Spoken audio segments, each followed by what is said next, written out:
Hey guys, before this video gets underway, I want to say a special thanks to Joey's Nightmares. This guy is one hell of a narrator, and it's been an absolute pleasure getting to know him and working with him for the past year.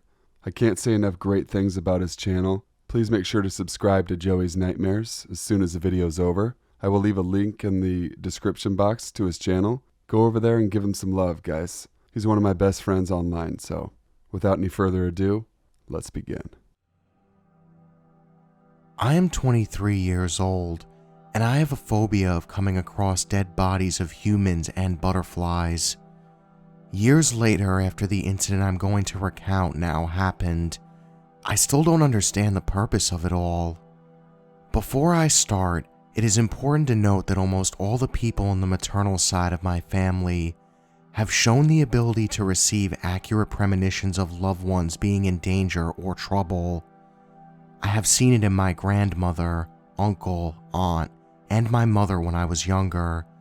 So when it started happening to me after my preteens, I did not get alarmed.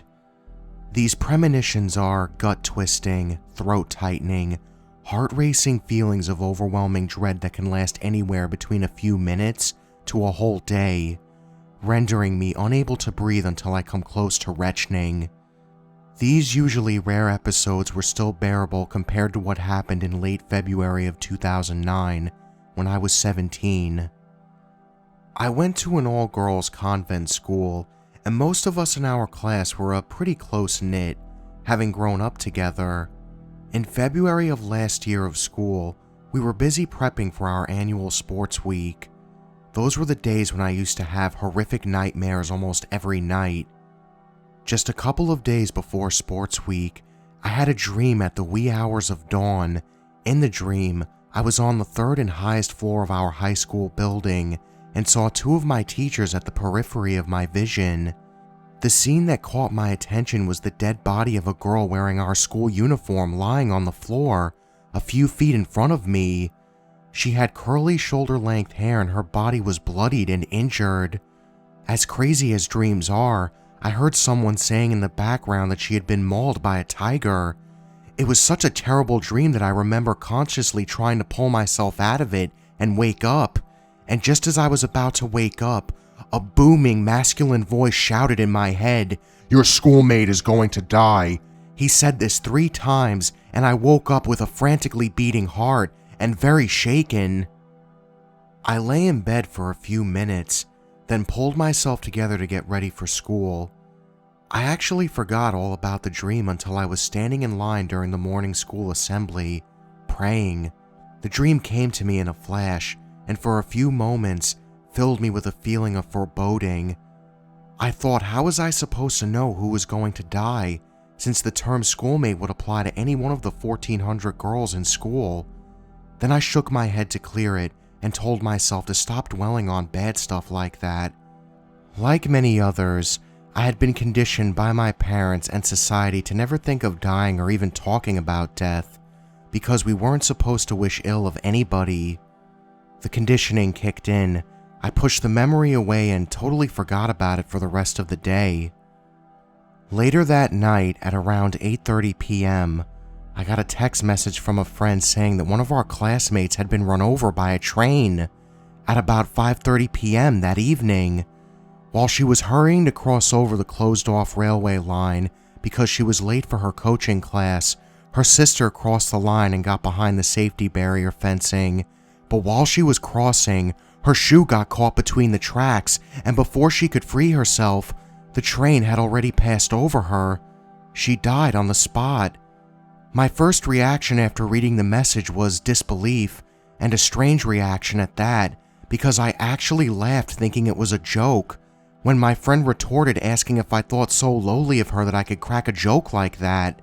Reality kicked in. I started wailing. My parents came running in, and all I remember is that my crying was over in less than 30 seconds before shock and submission set in.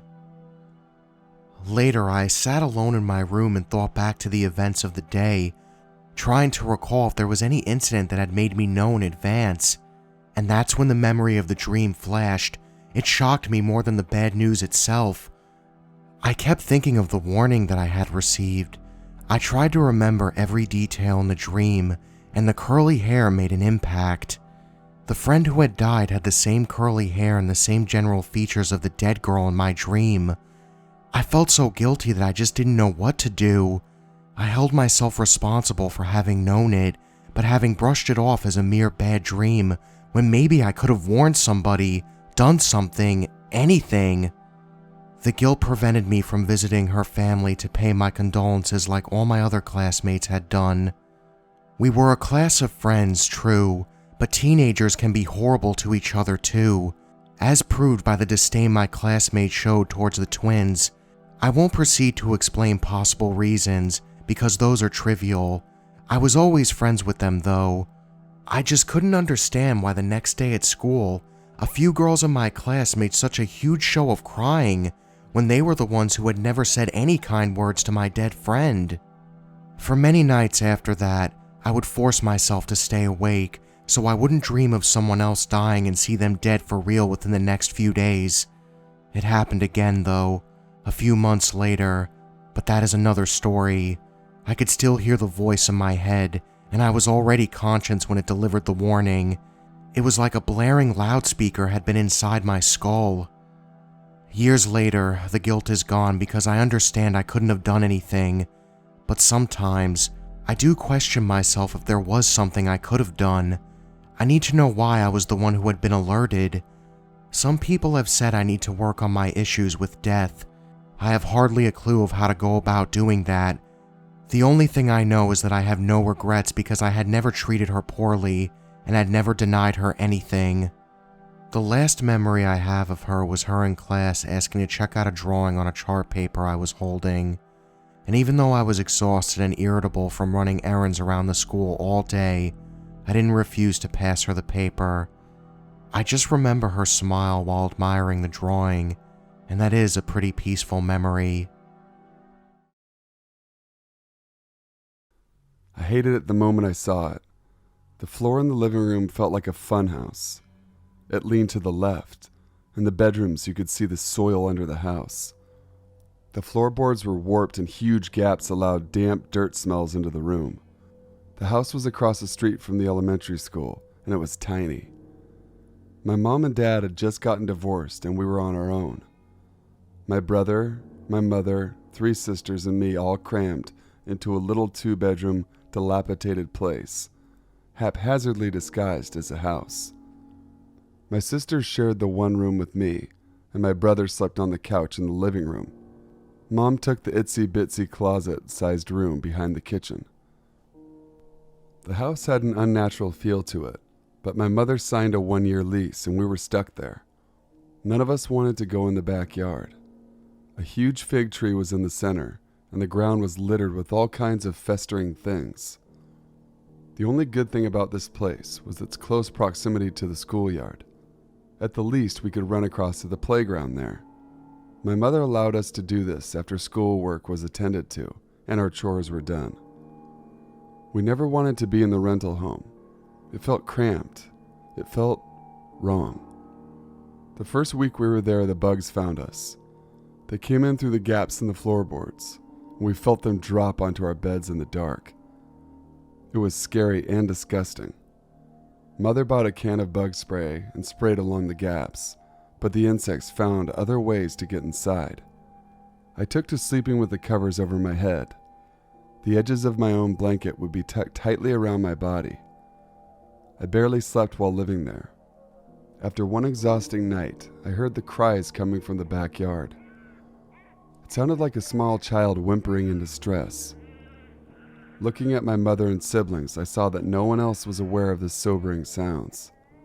The crying went on for around 10 minutes. It was intermittent, but strong. I walked to the back door and looked out. Nothing, just the ugly fig tree looming over the yard. I remember peeking out the windows on either side of the house. There were unoccupied office buildings on either side, but a small space separated the house from the buildings. I thought maybe a cat was trapped there, but I didn't see any signs of a cat. The sobbing and night cries intensified as the weeks went by, and I felt constantly tormented by the sorrowful sounds.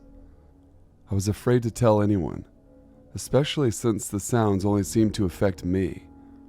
One night I got up out of bed. I sat on the back stoop overlooking the fig tree. I waited. I was tired of the sounds attacking my head and heart, and I needed to see who or what was trying to get my attention. In the past, I pushed it away, but not tonight. I was tired of fighting it off. I felt ready for anything. I was very quiet as I sat there. My mother's room was just on the other side, and her bedroom window overlooked this pitiful yard. I stayed out of sight, hidden in the darkness of the night. It was a cool evening and winter would be here soon. I shivered in my pajamas and waited for something to happen. The fig tree looked more ominous in the dark. It seemed to vibrate with any other worldly intent. I tried to adjust my sight to dark, but it was so hard. The large branches of the tree were everywhere. This caused dark shadows to undulate within the darkness. I blinked a few times, trying to focus. Were my eyes playing tricks on me? It almost looked like the branches were moving in slow motion. I stood and raised an arm above my head. Had the wind picked up, but I didn't feel so much as a breeze. I wanted to enter the backyard and get closer to the fig tree, but I let fear in. Mistake. When fear grabs hold of you, you become helpless, and I was frozen where I stood. Shivering in the dark, I tried to be brave and stick it out, but I was close to bolting into the safety of the house. The air felt bad. I had a metallic taste in my mouth, and my head started to hurt. The first sounds made me jump.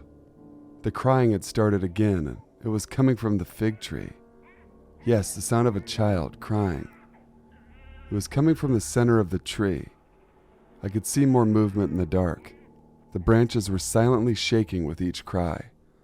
By now I was pretty terrified. Still, I couldn't move. I had to know what this was all about. I watched the scene play out. This is what happened to me that night. As it always happens, I have the gift of second sight. Everything started to fade away and I saw the past. The scene unfolded in clarity, and I watched in awe. As far as the eye could see, there was emptiness all around. No buildings, no people, just rolling hills and valleys. I saw the weary travelers coming over a hill, and they pitched a temporary tent where the fig tree had stood. There were 10 of them, 6 men and 4 women. They looked dirty and disheveled. The day turned into night and they made a campfire. The women were thin and drunkards. The men were no better. I don't know if these were traveling misfits in society or running from the law. They were there in the middle of nowhere, and they were well into the act of getting drunk. I couldn't really hear what they were saying, but I saw it all from the stoop. One of the men was getting out of control and words were said. 2 other men stood up and a brawl took place. It was a messy, drunken mess of bodies rolling in the dust. The women were screaming, and one of the younger gals, she looked around 17, she stood up with a gun. She sobbed and cried for them to stop, but they paid her no mind, and the punches flew all around. The girl got too close, and I saw the fist when it hit her in the temple. She fell in slow motion. I saw her eyes take on a surprised look, and they went glassy. She hit the ground hard, her head bouncing off the ground with a dull thud. This seemed to stop the fighting amongst themselves, and they all looked in disbelief at the girl on the ground. One of the women ran over and stooped down to touch the girl. Her screaming rang through my ears. That one blow to the temple had killed the girl. The images before me were fading away, and I saw the backyard in the night. The fig tree was there again, and it was no longer moving. This tree was on the spot the girl died. Night after night I had heard the cries of a child. In reality, it was the cries of the young woman right before she died. I remember going back in the house and never stepping foot in the backyard again. We moved at the end of the lease. I didn't understand the reasons back then, but today as an adult I do understand. This is what they call a residual haunting, a memory in the landscape of a tragedy. The old house? It was torn down long ago, and a small office building now sits where the house and the fig tree stood. As far as I know, no reports have surfaced. So, a little prologue is in order. I met this girl Andrea through a self-proclaimed shaman named Andrew. They were both in their early 20s and I was almost 17. She and I connected immediately. Andrew even said that we were reflections of each other. We both sort of abandoned our other friends for a while and became extremely close. We never did any Ouija together, but it was an unspoken understanding that we were both sensitive to spirits. We never bragged about our experiences and there was never any pretense. It was simply a close friendship built on understanding and common personalities. At least, it was good for a while. She lived with her grandparents in a very old home in Grapevine, Texas. Andrea lived in the room that her mother had lived in when she was a girl, and both of them had a lot of issues with depression and drugs. Boy, you could feel it. The air was much thicker in that room, and there were strange stains on the carpet and the walls. The stench was unbearable and I tried to help her clean it more than once. Only it seemed like the room wanted to stay messy. For instance, one spring evening after a rigorous attempt at making her room livable, we decided to walk to the nearest bistro and get some cream sodas. She lived in a suburb next to a very posh part of town, and we shopped there a lot. When we returned, we both paused at the entrance to her hallway. My eyes were frozen on a strange ancient black and white portrait of a man, or a boy. It was hard to tell. He almost looked like a half gremlin man with a squished face and a tuft white of hair on his head. His eyes were beady and he seemed to come out of the picture. Smoke seemed to surround him in the photo.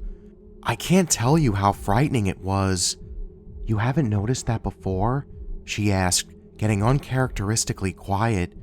"Yeah, I also never noticed how many mirrors your grandma has up." While I couldn't take my eyes off the strange picture, I also saw both of us in the corner of my eyes in the mirror to our left. Only we weren't the only ones there. There was a black mass entering behind us. "Who is he?" "My great-grandfather," she said, staring at the picture along with me. "I never really met him, but he hates me." She started moving down the hallway, her head bowed, and I started following, shutting my eyes tightly from the awful portrait. It wasn't just his strange appearance, it was the seemingly purposeful way he'd been placed in front of the long dark hallway, as if to look you up and down before going into the bowels of the home. When I opened my eyes again, we were halfway down the hall. My heart was beating in my throat, and out of nowhere, the black mass seemed to rush around me. I felt something chasing me, and then it pushed my shoulder forward as if it was taunting me. I ran into Andrea's bedroom, as she'd gone far ahead of me. "What the hell was that?" "I'm not really sure." She sat on her bed, staring out her window. "But never go into my backyard." I put my drink on her desk. The desk had been in her family through 3 generations. "Why not?" I knelt down at the end of her bed, my torso resting near her feet. "I used to go out there, even though I was always scared of it. I heard voices. They never said anything clear. It was just jumbled up whispers. So one day I went out there and found a dead bird in the far back next to an old tree. Then I went out the next day, and there was a dead cat in the same exact place. I didn't go out the 3rd time. I never go anymore." "But what's here, Andrea?" I wasn't unfamiliar with these things, but the activity surrounding this family seemed angrier than anything I'd ever encountered. "They love it when we pay attention to them like this." Suddenly, there was a crash behind me. My drink had been thrown onto the floor, creating a new stain. I got the distinct feeling whatever energies reside there preferred no one interfered with the messiness of that room. I just looked at Andrea and she looked at me. Things got progressively worse, scratching sounds from the outer wall along with a strange human groaning. It was too harsh of a scratch to be an animal because the wall seemed to shake along with it. After that night, I tried to keep our visits at my home, because when I tried to convince Andrea we should investigate and try to release whatever spirits were trapped, she seemed almost like she wanted them there, or was too afraid of them. More and more our friendship grew estranged. She started becoming angry and bitter all the time. Her room started becoming infested with roaches and I couldn't stay there at all anymore. Eventually, we stopped talking, but I remember that night so vividly, and I often worry about her. I'm honestly not sure if this will make the cut, because it happens to be a dream turned into reality. So here goes. As of lately, I've been driving my husband to work because of his high blood pressure. The medicine he takes tends to cause him to zone out a bit. He stays groggy for a few hours after taking it. Lately, he has been feeling quite a bit better, so we had a discussion yesterday afternoon about saving on gas, as our funds are getting a bit tight. So he and I both decided he would drive himself to work the next day. That night I had a dream. It felt so real. I would call it a vivid dream, as I have these often, and usually watch for signs to play out. He and I were driving down the usual street we take towards his job, when we come to a red streetlight. We stop and he tells me he needs to switch seats because he can't see. I do the usual. I climb over into the driver's seat while watching the light, as he makes his way around the back of the truck and into the passenger seat. The moment he closes the door, the light turns green, and I wake up. But I will be clear, we don't ever stop in mid-traffic or switch seats while on the road. My usual is when I come to pick him up, I park and then climb over the seats. This morning, the same morning as the dream, I wake up early, go about my usual routine. I make coffee an hour before he gets up. He wakes up and starts getting ready for work. I look at him. I feel something is very off, so I ask him if he would like me to drive him this morning. He responds with a, "If you'd like." I turn around and continue to go about my routine. I still feel a nagging sense about this morning, so I ask him again, "Would you like me to go?" He then responds, "Yes." We head out, all was fine. He was feeling fine, and we finally turned down the street we always drive on, still not thinking anything about this dream. We get about 10 feet down the road and he says, "I can't see the road." So I ask him, "Do you want me to drive the rest of the way?" And he said yes immediately, which he doesn't do. He likes to stay on course, so he pulls over, and just as the dream played out, I climb over the seat, and he makes his way around the back and hops on in. I drop him off at work, and I'm about halfway down the street, heading back when I get this lowering of pressure in my ear. I consider this a sign from my guides letting me know they're with me. That's when I remember the dream. So I thank my guides for intervening and arrive home, and I receive a text from my husband. He thanked me for taking over the rest of the drive, because he suddenly felt he was zoning out, and he couldn't see the road. Let's not beat around the bush. Some stories should not be told. In this case, I'm not telling it, just simply writing it. I'm not saying that it's going to be scary or sinister. It won't change the mind of any skeptic, just solidify their ideas and dogmas. But, I'm not here to change anyone's mind. I don't care if it's believed or not. This is just one of the many things that happened to me. This story I'm about to write is, well, the focal point of all that happened. It is my burden, and I'm still waiting for it to finish. Or, to put it another way, for the end to arrive. It will be exciting to see what happens after. Enjoy, please. 1992. What a strange summer. I just finished primary school and heading for secondary school. I have, by this time, had 2 encounters with the supernatural, and I was very interested in learning as much as I could about ghosts. So I set up a club called the Ghost Club, Beastly Remains. Its occupants of membership were myself and my best friend John O'Reilly. This was to be his first encounter and my third. It is difficult to tell this story because an age of innocence for him and me was stolen after this. Too much happened for it not to have drastic effects. This day, date forgotten, felt like it would never end. After breakfast, John and I went about our business of collecting clues to a case that we were working on. It had started with me a year previous, and if we would have access to the net, it surely would have been an open and closed case. But when is anything that easy? I'm not going to tell that story. I'll save it for another time, maybe. So after going about collecting clues, we saw a crow with a cross attaching it to the ground. It was a very disturbing image. The crow was on its back, wings extended and a cross staked through the middle of its chest. It wasn't a clue to the case, we just found it on our travels, but it does need mentioning because, like I said, this day was the focal point of my experiences, and that crow was an omen of some kind. John and I headed back to his house and out into the backyard where our clubhouse was located. We started putting together what we had collected but came up with no definitive answer. Fed up at this stage of always coming to a dead end, I threw our findings on the ground and pressed myself into an armchair. Undefeated, John sat next to me in his beanbag and suggested that we just head out for a walk. Not to look for anything, just walk. It was, after all, a nice day.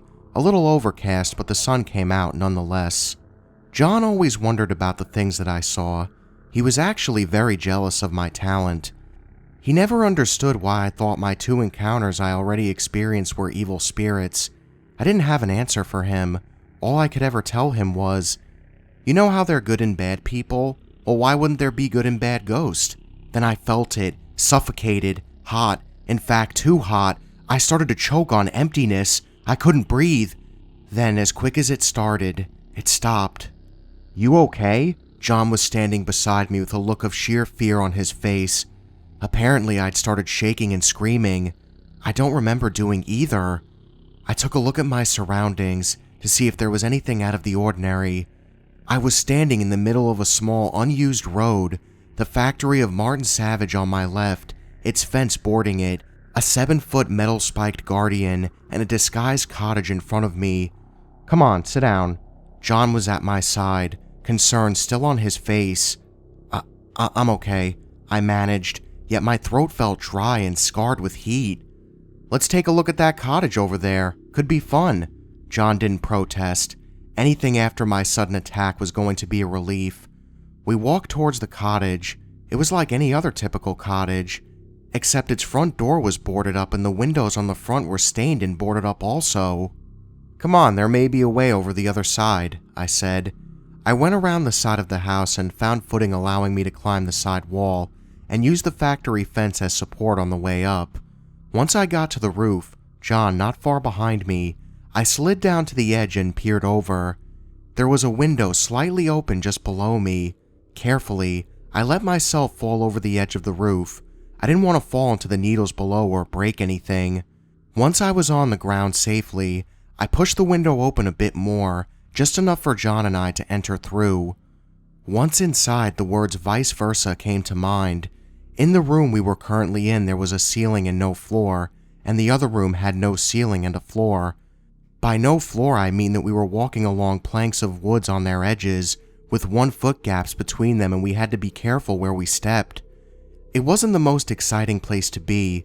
The other room only had a fireplace and a front door and 2 windows. The one facing the factory was the only one letting light into the room, so we kicked back for a bit. I took my head into the fireplace and looked up the chimney. Surprise, surprise, it was dark and dirty. "Hey Rob, look at this!" Coming out from the fireplace, I walked over to where John was standing. There was a footprint, a small footprint. You could have counted the toes, it was that clear. And blood. I looked at John in horror. He had blood on his hands. "Do you think someone was killed?" I said. John only shook his head. "It actually just appeared in front of me." "What?" Apparently, John had been standing waiting for me to come out of the fireplace when he saw the footprint appear beside him.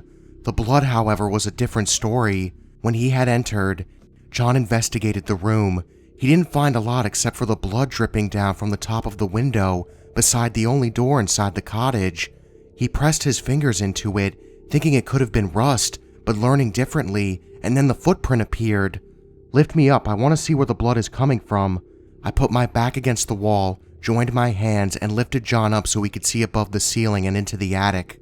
No sooner was he up, he was back down, jumped down from my hands in fact, and took off for the window. Not being a fool, I followed and ran for the front door, knowing it would take John longer than I cared to wait to get out of the house. Through all the excitement, I didn't hear the footsteps hobble across the opposite room's ceiling, but I did hear them fall to the floor we were currently occupying and start to walk towards me. Without hesitation, I kicked the bottom of the front door wide open and threw myself through, scraping my back along 3 nails, and then I saw it all. The feeling about 20 minutes ago comes back, but this time I could see it. I could see flames all around me, nowhere else. The room I was standing in was perfect. There were people in a panic around me. Then I heard myself screaming at them. Then it was over. The vision had stopped.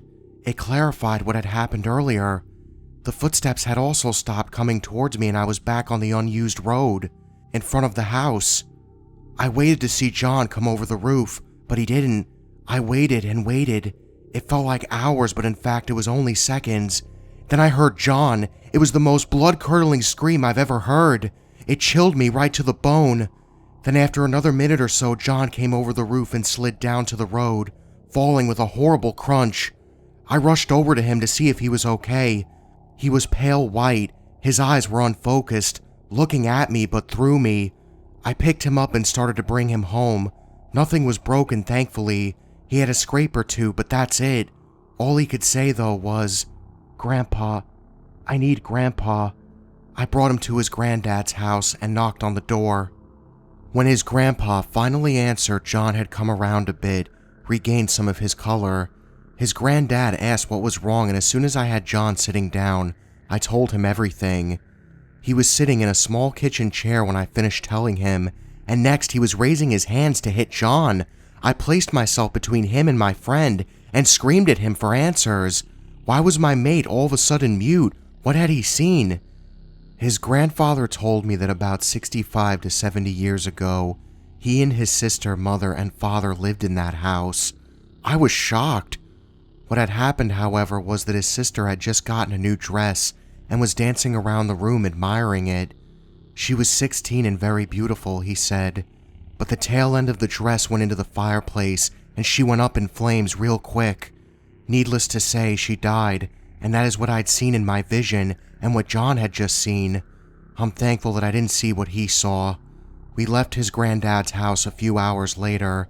John had come back into reality and wouldn't speak of what he saw. All he said was, "It's not finished, Rob." We went back to the house. I know, crazy, right? And John said that I was to wait here. I was in the middle of a pitch-black road while he went into the house. I protested. He just said, "Wait here, please." So I waited. Time passed very slow. It was now nearing 11 o'clock at night and I was very hungry. Then, somewhere off in the distance, I could hear hoofbeats and the sound of a carriage. I looked up and down the road and saw nothing except pitch-black endings. Yet the noise got louder and closer. I closed my eyes and started breathing deeply. I remembered the day and its events. I recalled them in my mind and opened my eyes. There in front of me were 6 black horses, a black carriage, and a black rider. They stood out against the blackness around them. I could feel the breath of the horse and the gaze of the headless rider. I knew what it was. It was the Koshtabauer, the death coach. My time was up. I cried. Then the words came out of the silence and formed in my head. "In." I started to step towards the coach when the girl slipped past me and sat inside the carriage. I was amazed. It wasn't for me. I was a witness. This doesn't happen.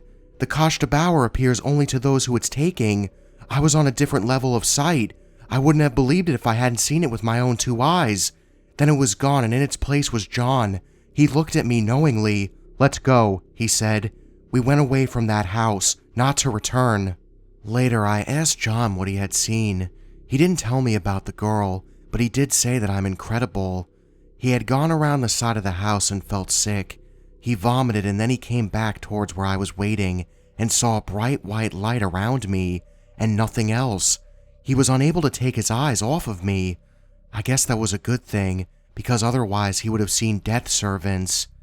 After this day, John and I saw each other less and less. We were in separate schools, but we talked until the day he died. Our bond unbroken, but a rift between us that we couldn't speak of.